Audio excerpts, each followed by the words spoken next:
de salariés. Et dans le troisième se trouvent tous les autres organismes structurant la vie collective régionale. Je pense aux représentants de l'université, de la culture, de l'environnement, de l'économie sociale et solidaire, du tourisme, etc. Le Césaire Alsace, c'est donc un espace de dialogue. C'est là où se côtoie le syndicaliste avec l'agriculteur, où se côtoie l'universitaire avec l'artisan, ou encore les environnementalistes avec les fédérations du BTP ou d'autres secteurs professionnels. On ne subit pas, je crois que c'est un privilège, on ne subit pas les contraintes de l'urgence, ou peut-être plus rarement que les politiques qui agissent souvent en fonction, bien évidemment, de l'actualité. Nous avons plutôt pour mission de dégager un cap, de proposer des orientations, entre guillemets, souhaitables pour le bien commun et pour l'avenir de l'Alsace. Il s'agit donc en quelque sorte d'un laboratoire d'idées où des hommes et des femmes issus d'horizons très divers échangent, débattent, confrontent leurs idées dans l'objectif de les synthétiser dans un avis partagé par le plus grand nombre. C'est à ce titre, par exemple, que nous avons été associés à une démarche prospective intitulée Alsace 2030, dont vous allez entendre parler très prochainement, puisque nous arrivons à la rédaction de ce que j'appellerais le livre blanc et qui sera publié dans les toutes prochaines semaines.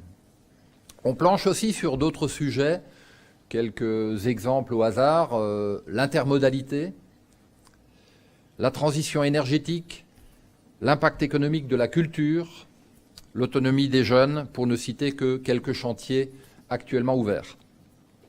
Il y a bien sûr, ça a été dit par votre président tout à l'heure, il y a bien sûr la réforme territoriale qui défraie la chronique depuis plusieurs mois et sur laquelle le Césaire sera amené à se prononcer le 4 novembre prochain. Nos voisins lorrains sont en train de plancher ce matin même sur le même sujet. Alors, le gouvernement devrait, lui, se prononcer d'ici la fin de l'année, j'ajouterais normalement, parce que ce dossier est tellement mouvant qu'il devient délicat de se hasarder à des prévisions au-delà de 48 heures. Dans tous les cas, quel que soit le sujet, l'objectif du Césaire Alsace est bien évidemment d'accompagner et j'ajouterais d'anticiper les transformations majeures que connaît notre société. Parce que je suis convaincu qu'on vit une profonde mutation. Au-delà de la crise, on vit une profonde mutation de notre monde. Une mutation qui remet en cause les repères, les certitudes, les acquis de nombre de nos concitoyens. Ça alimente malheureusement et trop souvent des clivages grandissants et ça crée des lignes de fracture au sein de notre société. C'est donc un délicat édifice du vivre ensemble, bâti par les générations précédentes qui s'en trouvent fragilisé. Ce climat de défiance généralisée, de doute, parfois même de désespoir qui traverse le corps social, nous le percevons très fort au Césaire. C'est pourquoi nous sommes déterminés, conscients de notre responsabilité collective. Il faut impérativement redonner confiance. C'est le ressort de la société. Il faut mettre notre énergie au service des territoires. Il faut promouvoir les projets, notamment les projets les plus innovants. Mais peut-être aussi inciter à changer de paradigme pour s'adapter aux évolutions en cours.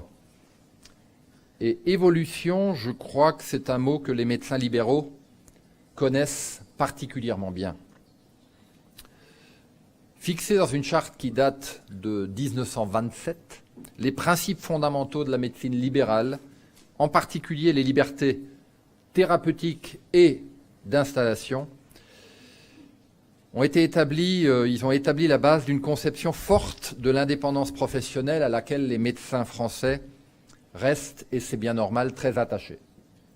Mais depuis 1927, évidemment, le contexte de l'exercice de la médecine a très, très fortement évolué. Surtout ces 2 dernières décennies, où les conditions d'exercice ont été profondément modifiées. Profondément modifiées parce que la demande des patients a évolué. mieux informés, plus exigeants, les patients orientent la relation médecin-malade vers une forme plus contractuelle. Profondément modifiée aussi parce que l'exercice de la médecine libérale est de plus en plus encadré par les pouvoirs publics, surtout dans une optique de maîtrise des coûts. Profondément modifiée aussi parce que la médecine a beaucoup progressé, que ce soit bien sûr au niveau des connaissances scientifiques pures ou sur le plan des outils diagnostiques et des moyens thérapeutiques. Profondément modifiée parce que les médecins eux-mêmes ont changé. Plus de femmes, ça c'est très net quand je regarde cette salle, plus de spécialistes, des organisations professionnelles modifiées.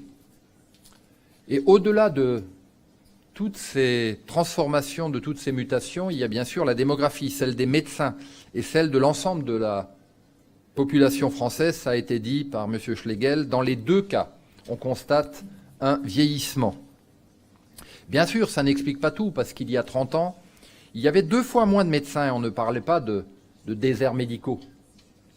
C'est donc la répartition géographique qui pose problème, une répartition déséquilibrée.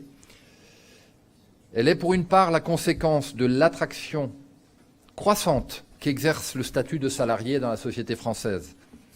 Ce statut confère des avantages, il est vrai, en matière de protection sociale. Il garantit mieux l'équilibre entre la vie privée et la vie professionnelle. Il est plus protecteur face à la judiciarisation accrue de la pratique médicale. Mais les déserts médicaux ont aussi des causes spécifiques à la profession médicale. J'en vois au moins 3. La féminisation rapide du métier, le sentiment, je vous laisse juge si c'est une réalité, mais c'est un sentiment profond de bureaucratisation, de technocratisation, j'ajouterais peut-être de contrôle tatillon du métier. Et puis une formation médicale qui est dispensée au sein d'établissements hospitaliers et qui n'oriente donc pas systématiquement les futurs médecins vers un exercice libéral. D'où les efforts, effectivement, de nombreuses collectivités locales pour essayer d'attirer les praticiens. L'aide à la reprise de cabinet, la bourse pour jeunes médecins en échange d'une promesse d'installation, l'appel aux médecins retraités. Mais la piste, a priori, la plus convaincante est la création de maisons de santé pluridisciplinaires. Ça a été évoqué aussi tout à l'heure. Constatant dans son avis de novembre 2009, nous avions rendu un avis intitulé « Pour des services accessibles en Alsace ». Vous pouvez le télécharger, bien évidemment, sur notre site Internet. Nous avions constaté que plus de 50% des médecins en Alsace auront cessé leur activité entre 2005 et 2020. Le Césaire Alsace préconisait alors de développer des structures qui permettent un partage des tâches, une mise en commun de moyens, mutualisation, un financement plus aisé des technologies. Car plus que l'isolement des zones rurales, c'est bien souvent l'exercice libéral à son compte et tout ce que cela implique, comme frais et formalités administratives, qui rebutent les jeunes médecins. Conforter ces centres de santé est d'ailleurs l'un des 12 engagements du pacte Territoire Santé lancé en décembre 2012 par la ministre des Affaires sociales et de la Santé, Marisol Touraine, pour lutter contre les déserts médicaux et réduire les inégalités d'accès aux soins. Il sera bien évidemment très intéressant d'examiner objectivement les résultats de cette démarche qui poursuit dans la voie de l'incitation et non de la contrainte, alors que plusieurs États démocratiques, je pense à l'Inde, le Danemark, l'Autriche ou encore le Québec, ont restreint la liberté d'installation des médecins. En guise de conclusion, j'aimerais surtout vraiment encourager les jeunes médecins à oser s'installer. Certes, le contexte actuel est assez morose et peu propice à la prise de risque.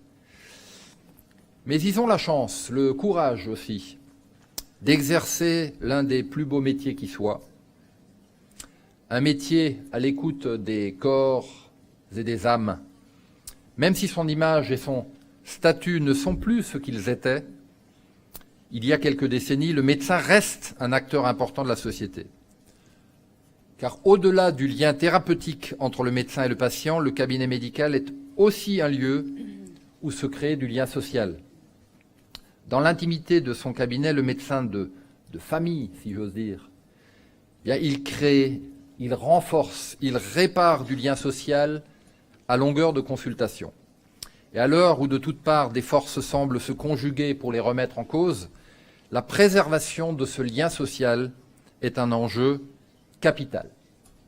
Voilà ce que je souhaitais aborder en introduction à cette journée de réflexion, et je ne doute pas qu'ils seront avec d'autres développés au cours des débats et ateliers de cette journée et de la journée de demain, et qui aborderont bien sûr tous les aspects de l'exercice libéral de la médecine.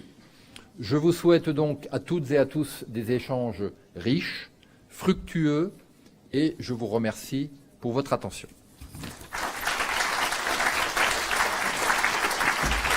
Merci à tous.